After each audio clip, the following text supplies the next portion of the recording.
어떤 목사님이 이제 교회에 새로 부임하셨습니다. 첫 설교를 했는데 너무 설교가 은혜가 됐어요. 교인들이 다 은혜를 받았습니다. 아, 정말 우리가 좋은 목사님 모셨구나 그랬어요. 근데 둘째 주가 되는데 목사님이 설교하는데 똑같은 내용의 설교를 또 하는 거예요. 교회가 이제 술렁술렁 거리기 시작했어요. 셋째 주가 됐거든요. 또 똑같은 설교를 또 하는 거예요. 제가 그렇게 하면 어떻게 될까요?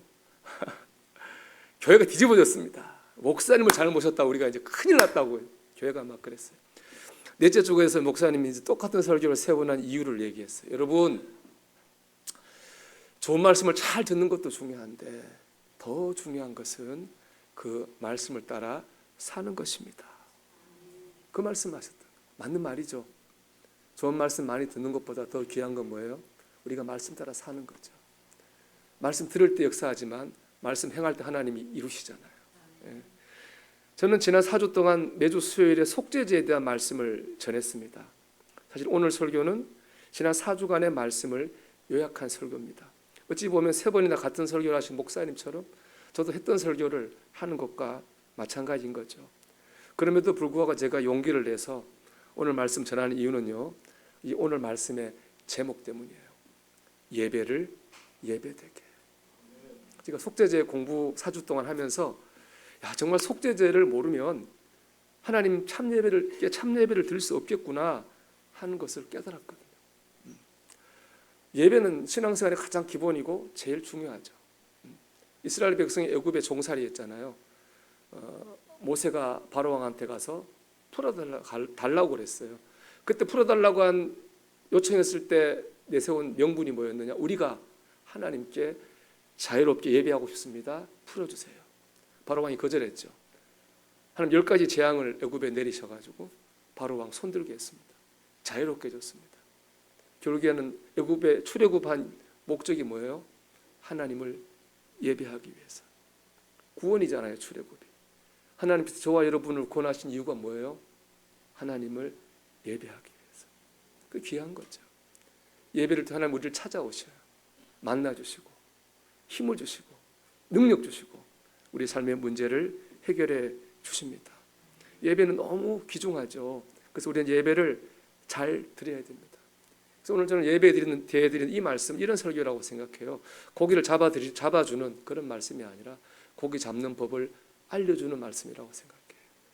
오늘 말씀을 통해 여러분이 어떤 은혜를 받을지는 모르겠지만 오늘 들은 말씀을 여러분의 예배에 적용한다면 반드시 은혜를 받을 줄로 믿습니다. 제가 아까 교동문인데 너무 은혜가 되는 거예요. 내가 딴 순서를 헷갈렸잖아요. 그건 너무 기뻐요. 얘가 이 말씀 보면서 저렇게 한번 적용해보고 있는 거예요. 제 예배에 점검하고 좀 그랬으면 좋겠다 그런 생각합니다. 출애굽기를 통해서 예배의 자유를 얻게 된 하나님이요, 레위기 통해서 뭐 하셨냐? 어떻게 하면은 진짜 예배를 드릴 수 있는지를 알려주셨어요. 레위기 1장 2절 3절 한번 볼까요? 이스라엘 자손에게 말하여 이르기를 너희 중에 누구든지 여호와께 예물을 드리려거든. 여호와께 예물을 드린다는 말은 예배 드린다는 말이거든요. 누구든지예요. 예배 드리는데 자격이 없어요. 누구나 예배할 수 있어요. 비천한 사람도 아무리 큰 죄 지은 사람도 다 하나님께 예배할 수 있어요. 중요한 건 제일 마지막에 나오는 구절이에요. 여호와 앞에 기쁘게 받으시도록 드릴지니라. 이게 제일 중요한 거예요. 자격은 필요 없어요. 중요한 건 내가 드리는 이 예배가 하나님이 기쁘게 받으시는 예배가 되어야 된다는 거예요. 우리가 아무리 화려한 예배당에서 좋은 시스템 가서 예배한다 할지라도 하나님이 그 예배를 안 받으면 그 예배는 의미가 없는 거죠. 하나님께서는 레위기를 통해서 우리가 어떻게 하나님이 기쁘게 받으신 예배를 드릴 수 있는지에 대해서 말씀하고 있어요. 레위기는 5가지 제사 방법이 나오거든요. 그 중에 제가 오늘 속죄제에 대해서 말씀드리려고 하는 것은 속죄제는 의무제예요. 꼭 해야 되는 거예요. 무조건 해야 되는 거예요. 속죄제가 없으면 예배가 안 돼요. 그래서 제가 속죄제 얘기하는 거거든요. 왜 그러냐? 너무 당연하죠. 우리가 다 죄 짓잖아요. 예수 믿기 전에 우리는 죄인이었고 예수 믿은 다음에도 우리는 죄 짓고 살고 있어요. 그렇기 때문에 속죄제는 의무입니다. 우리는 꼭 속죄 제사를 드려야 돼요. 이걸 통해 깨닫는 게 있어요. 우리가 지금 드리는 이 예배는요, 의인의 예배가 아니에요. 죄인의 예배예요.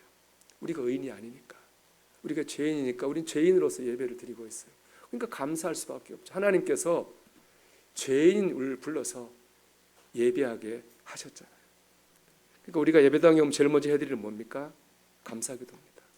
하나님, 내가 죄인이었는데 지난 한 주간도 죄인으로 살았는데 이렇게 예배하는 자리에 불러오셔서 감사합니다. 여러분 예배당에 와서 감사기도 드리셨습니까? 그 감사기도부터 하나님 기뻐하시는 예배가 시작이 된다. 특별히 감사해야 될 중에 꼭 감사드릴 게 있어요. 나를 위해 피 흘리신 예수님에 대한 감사예요. 속죄제 보면 다른 제사와 특징이 있어요. 다른 제사는 다 짐승으로 지낼 때 이 짐승의 고기를 어떻게 처리하냐 거기에 말씀에 초점이 있거든요. 속죄제는 특이하게 고기는 별로 관심이 없어요. 짐승이 흘린 그 피를 어떻게 처리하느냐, 피에 모든 게 초점이 속죄제는 맞춰져 있어요. 그 이유는 히브리서 9장 22절에 나와요. 율법을 쫓아 거의 모든 물건이 피로써 정결케 되나니 피 흘림이 없은즉 사함이 없느니라. 우리 죄를 씻을 수 있는 건 피밖에 없어요. 우리 착한 일 100가지 한다고 죄가 없어지지 않아요. 피가 우리 죄를 씻을 수 있어요. 그게 하나님 기준인데, 왜냐? 피는 생명을 의미하거든요. 피는 생명입니다. 세상에 공짜가 없는 거예요. 뿌리면 거둬야 되는 거예요. 죄를 지면 벌을 받아야 되는 거거든요. 우리가 지은 죄가 많아, 우리의 죄의 대가는 죽음이에요. 내 생명을 바쳐야 되죠. 근데 내 희생 제물이 내 대신 죄를 지고 죽었고, 그 희생 제물의 피가 내 죄를 씻는 거예요. 우리의 희생 제물이 누구예요? 예수님이잖아요. 예수님께서 내 죄를 지고 십자가에서 희생 제물 되어 죽어 주셨습니다. 예수님의 피 흘림으로 우리는 죄 사함을 얻었습니다. 그러면 이 예배가 예배 드리려면요, 내 안에 예수님의 피가 있어야 돼요. 피가 없으면, 좀 과격한 말일지 모르지만 에이든 토저라고 하는 유명한 목사님은 그런 예배는 예배가 아니라 쇼라고 그랬어요. 절대적으로 예수님의 피가 있어야 되거든요. 피가 있다고 하는 건 뭐냐? 내가 그걸 믿는다는 거예요. 내가 죄인이었는데 예수님 나를 사랑하셔서 나를 위해 십자가 지고 죽으셔서 피 흘려 주신 거예요. 내가 그것 때문에 내 죄가 용서받았다는 거죠. 그거를 믿는 믿음이에요. 그 믿음이 있으면 예배예요. 그게 믿음이 있어야 되는 거예요. 구약에 제사 드리는 과정을 보면요, 이제 예배 드리러 온 사람들이 양이나 염소 가지고 오잖아요. 그러면 그 사람이 자기가 직접 양이나 염소 위에 머리에 손 올리고 기도해요. 자기 죄를 고백하는 거죠. 그럼 그 죄가 양이나 염소에게 전가돼요. 그 다음에 그 사람이 자기가 또 양이나 염소를 잡아 죽여야 돼요. 고되고 잔인한 과정이죠. 제가 대학 때까지 닭을 못 먹었어요. 어릴 때 닭 잡는 걸 봤는데요, 닭이 목이 잘렸는데 목 잘린 닭이 막 돌아다니는 거예요. 내가 충격받아가지고 그때 닭을, 여러분 놀라죠? 닭 좋아하죠, 여러분? 닭을 안 먹었어요. 그래가지고 닭은 이제 대학 가서 안 먹으면 죽을 것 같아서 먹었는데 닭을 먹은, 그 닭도 그런데 양이나 염소 잡는 거 얼마나 힘들겠어요, 그죠? 힘든 과정을 대신해 줄 수 있잖아요, 우리 조선시대 백정처럼. 근데 하나님은 대신 못하게 했어요. 꼭 그 사람이, 예배드리는 그 사람이 직접 자기 손으로 잡겠어요. 보라는 거죠. 네 죄가 어떤 결과를 가져오는지 보라는 거예요. 네가 저렇게 죽어야 되는 거죠. 예수님 나 때문에 어떤 고통 당했는지 느끼라는 거죠. 그러니까 본인이 직접, 오늘 예배도 마찬가지입니다. 우리가 예배 드리는 거지만은 내 예배가 있는 거예요. 내 예배가. 그 내 예배가 내 예배 되려면 예수님의 십자가 은혜를 믿는 거예요. 십자가, 여러분 십자가 교회 왜 걸어놨겠습니까? 왜 예배당 제일 잘 보는 십자가 걸어놨겠습니까? 십자가를 안에서 내 죄를 보라는 거고, 내 죄를 씻으신 예수님의 은혜를 보라는 거죠. 나 같은 죄인이 뭐라고? 주님 피 흘리셨습니까? 감사합니다. 이 기도를 드려야 됩니다. 그럴 때 예배가 예배되는 거죠. 마지막으로 내 죄를 회개하며 기도해야 됩니다. 우리 요한일서 1장 19절이죠. 만일 우리가 우리 죄를 자백하면 저는 미쁘시고 의로우사 우리 죄를 사하시며 모든 불에서 우리를 깨끗게 하실 거죠. 내 죄를 자백하면 하나님 우리 죄를 깨끗하게 합니다. 내가 내 입술로 내 죄를 자백할 때 그 죄는 내게서 떨어져 나가야 되는 거예요. 그리고 내가 정결해집니다. 그러면 그때 하나님이 보이고 은혜를 받는 거예요. 주님 말씀하셨잖아요. 마음이 청결한 자는 복이 있나니 저희가 하나님을 볼 것이며. 우리가 입술로 죄를 고백해서 우리 영혼이 청결해지면 우리는 하나님을 보고 은혜를 받는 거죠. 오늘 말씀 마지막으로 이 말씀하고 있는 거예요. 우리가 죄를 자백해야 되는데 그러면 어떤 죄를 자백해야 되느냐, 그 말씀을 하고 있는 거죠. 구약에 나온 율법의 개수는 총 613개예요. 그러면 죄의 종류가 613가지일 거 아니에요. 613개를 어긴 거니까. 오늘 말씀 보면 그 중에서도 꼭 속죄제를 드려야 되는 4가지 죄에 대해서 말씀을 하고 있어요. 1절 한번 볼까요?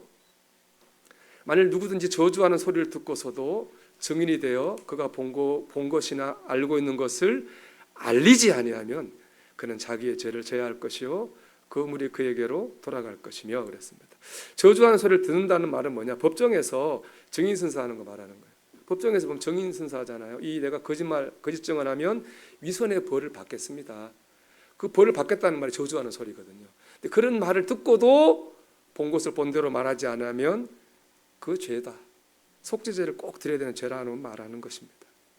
즉 본 것을 보았다고 말하고 아는 것을 안다고 말해야 되는데 그거 하지 않으면 꼭 속죄제를 드려야 되는 죄라는 거예요. 2절도 볼까요?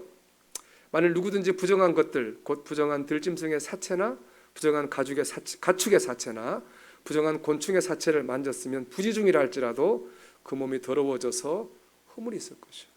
죽은 짐승의 시체를 만지든지 죽은 곤충의 시체를 만져도 그 죄라고 그러는 거죠. 꼭 속죄제를 드려야 된다는 거예요. 3절입니다.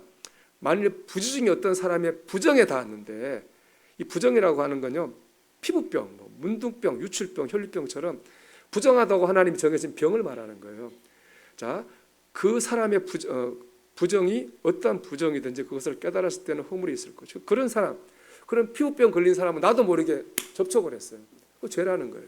꼭 속죄제를 드려야 되는 죄라는 거죠. 4절입니다.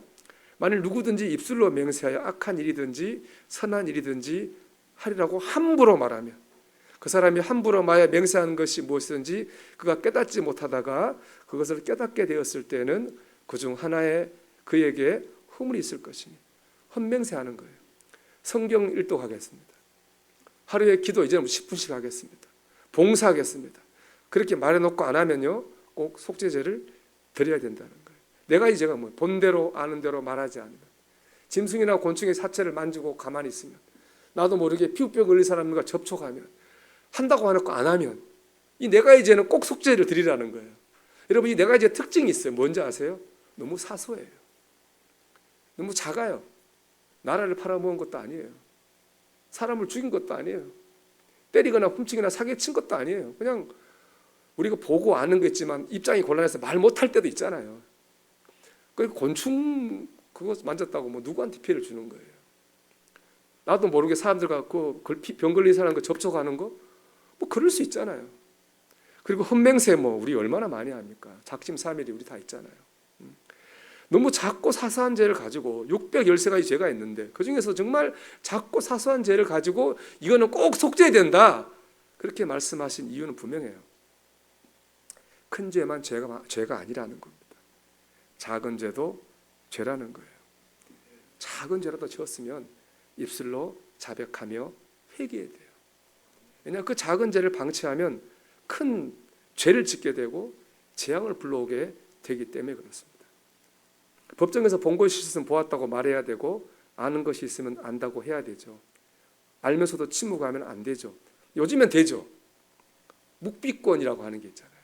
내가 별로 안 하고 싶으면 진술 안 할 수 있잖아요. 옛날에 묵비권이 없어요. 그 이유가 있어요. 지금은 지문으로도 조사하고 유전자 검사도 하잖아요. 그때는 그런 게 없어요. 그냥 그때는 오직 대부분 다 모든 수사와 재판이 증언에 의해서 판단하고 재판받았다. 묵비권 하면 이게 안 되거든요. 그래서 성경 말씀 항상 있잖아요. 두세 사람이 증인이 되면 그 말은 법적 효력이 있어요. 이 말은 두세 사람이 마음 먹으면 죄 없는 사람도 죄 있게 할 수 있고 죄 있는 사람도 죄 없게 할 수 있다는 말이기도 하거든요. 그 대표적인 예가 바로 누굽니까? 예수님이죠. 예수님. 마태복음 26장 57절 보면 이렇게 돼 있어요. 예수를 잡은 자들이 그를 끌고 대제사장 가야바에게로 가니 거기 서기관과 장로들이 모여있더라. 예수님이 죄 없는데 붙잡아가지고 제사장 가야바 집에 저 모인 사람들의 종교 법정을 열은 거예요. 예수님을 딱 종교법정에 세웠습니다. 58절입니다. 베드로가 멀찍이 58절입니다. 베드로가 멀찍이 예수를 따라 대제사장의 집들에까지 가서 그 결말을 보려고 안에 들어가 하인들과 함께 앉아있더라. 그때 베드로가 쫓아갔어요. 이렇게 법을 정하는 걸 지켜보고 있었다. 59절입니다. 대제사장들과 온 공회가 예수를 죽이려고 그를 칠 거짓 증거를 찾으며, 이제 거짓 증언자를 막 모은 거예요. 예수님 잡아내야 되니까. 근데 잘 못 찾았어요. 못 찾은 거예요. 자, 60절 61절입니다. 거짓 증언이 많이 왔으나 얻지 못하더니 못 찾았어요. 후에 두 사람이 와서 이르되 이 사람의 말이 내가 하나님의 성전을 헐고 사흘 동안에 지을 수 있다 하더라 하니, 결정적 거짓 증언을 찾았어요. 예수님이 성전을 헐겠다고 한 거예요. 그 당시 예루살렘 성전은 하나님하고 똑같아. 그만큼 거룩해요. 그걸 헐겠다고 하는 건 하나님을 헐는 거예요. 엄청난 신성 모독이죠. 결정적 증거를 찾았는데 이건 거짓말이에요. 왜냐? 요한복음 2장 21절에 이렇게 주님 말씀했어요. 그러나 예수는 성전된 자기 육체를 가리켜 말씀하신 거죠. 예수님은 성전이라는 건물을 헐겠다는 게 아니잖아요. 자기 몸을 얘기한 거예요. 죽었다가 사흘 뒤에 부활하실 거다, 이 말씀하신 거지 진짜 성전 건물 헐겠다고 말씀하신 적이 없어요. 근데 그들은 알면서도 와서 거짓으로 증언했습니다. 그리고 예수님이 신성모독이라는 재판을 받고 십자가에 죽게 되신 거예요. 근데 여러분, 저는 여기 이 성경에서 이 거짓 증언하는 사람보다 더 나쁜 사람이 있다고 생각해요. 누구예요? 베드로죠. 베드로 거기 있었잖아요. 베드로는 다 알잖아요. 예수님과 3년을 동고동락했으니까 예수님이 죄 없는 거, 그 말 뜻이 뭔지 베드로는 다 알아요. 근데 베드로는 뭐 했어요? 본대로 말하지 않았어요. 아는 대로 말하지 않고 침묵했다고요. 그래서 예수님이 죽으신 거예요. 베드로가 죽인 거나 마찬가지죠. 여러분, 오늘날 우리도 베드로처럼 살고 있지 않습니까? 베드로처럼 침묵하고 있지 않습니까? 분명 내가 체험한 예수님이 있어요. 내가 깨달은 예수님이 있어요. 은혜 받은 예수님의 말씀이 있어요. 근데 침묵해요. 사람들이 예수님과 자기 인생은 전혀 상관없다고 생각하고 멸망길로 가고 있는데도 너 예수님 그렇지 않다. 우리가 적어도 모르는 건 말할 필요 없잖아요. 전도는 목격자가 되는 거예요. 아이 위트니스, 내가 눈으로 본 걸 얘기하면 되는 거거든요. 우리가 침묵한다고요. 뭐 그저 그럴 수 있잖아. 다 그렇게 생각해요. 그 결과가 뭡니까, 여러분? 그 사람, 우리 사랑하는 사람이 지옥 가는 거죠. 여러분, 전도하지 않는다고 회개해 본 적 있습니까? 전도해서 상 받는 거 두 번째면 이 말씀대로 하면은 그것도 죄인 거죠. 이 정도 죄는 괜찮겠지. 이게 무슨 죄야? 남들도 그렇게 하는데. 여러분, 그 죄 때문에 예배가 안 되는 거예요. 그 죄 때문에 내가 기도줄이 막히는 거예요. 그 죄 때문에 은혜를 받지 못합니다. 작은 죄라도 자백하며 회개하십시오. 윤동주 있죠. 제가 참 좋아하는 분인데 그분은 독립운동가고 시인이고 무엇보다 우리 같은 크리스찬이잖아요. 그분이 쓴 서시 있죠. 죽는 날까지 하늘 우러러 한 점 부끄러움 없기를 잎새 있는 바람에 나는 괴로워해. 참 그 보면 기독교인 같아요. 그만큼 죄에 대해서 아주 예민해야 된다는 거죠. 말씀을 맺겠습니다. 여러분, 이제 이렇게 적용하시면 됩니다. 예배 시작 전에 예배당에 오십시오. 그리고 기도하십시오. 하나님, 죄인인 나를 불러서 예배하게 해주셔서 감사합니다. 하나님, 예수님, 내가 죄인이었는데 예수님 십자가에 나 위해 죽으셔서 그 피로 내 씻으셔서 감사합니다. 그리고 세 번째, 여러분의 작은 죄라도 자백하며 회개하십시오. 여러분의 속죄죄를 하나님께 올리십시오. 그리고 예배하십시오. 분명히 하나님께서 하늘의 문을 여시고 여러분을 축복하시고 여러분의 삶을 문제를 해결해 줄 줄 믿습니다. 예배를 예배되게 하나님이 기뻐하시는 예배드리는 성도가 되기를 주님의 이름으로 축원합니다.